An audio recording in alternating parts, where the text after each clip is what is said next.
All right, what's log base b of b to the c? So let's kind of rewrite this in a way that we know how to do this. Let's rewrite it in exponential form. And to do that, this needs to be equal to something. Okay, so what's the answer to a log? Well, the answer to a log is an exponent, so we're going to call that x. So log base b of b to the c equals x. Okay, so now we have our base, we have our argument, and we have our exponent. So let's rewrite this as our base to the exponent equals our argument, which is b to the c. So what does x equal? Well, x equals c. Okay, so the answer to this log is c.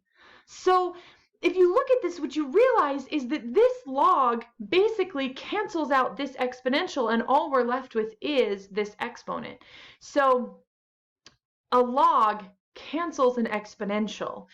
So this can happen in lots of different situations, but if you want to get rid of something, so if you have like 5 to the 3x plus 2, you can take log base 5 of this, and it would undo that exponential, and you would end up with just 3x plus 2. That's the idea, that log base b undoes b as the base of an exponential. So what does it do when we go the other way around? What is b to the log base b of c? So I know this is really complicated, but let's do this again. Okay, so again, what is the answer to an exponential? The answer to an exponential is an argument, right? So we have our base, our exponent, which is this whole thing, and then our argument. So let's switch this around. So we have log base b of our argument equals log base b of c, okay, because that's our exponent.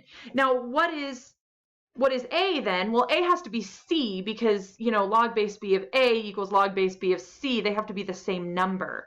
Okay, so a has to equal c. So again, the answer to this one is just c. And now both of these are kind of mathematical proofs to really like show you why.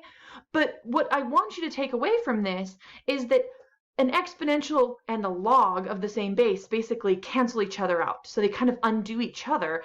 And there's all sorts of mathy proofs to show you that they're inverses of each other. But truly, that's all I want you to really remember, is that an exponential and a log cancel each other out. So here we have our very first identity that we're going to talk about, or our very first property that is the identity of logs. And the idea is, if I take the log base b of b, I end up with c.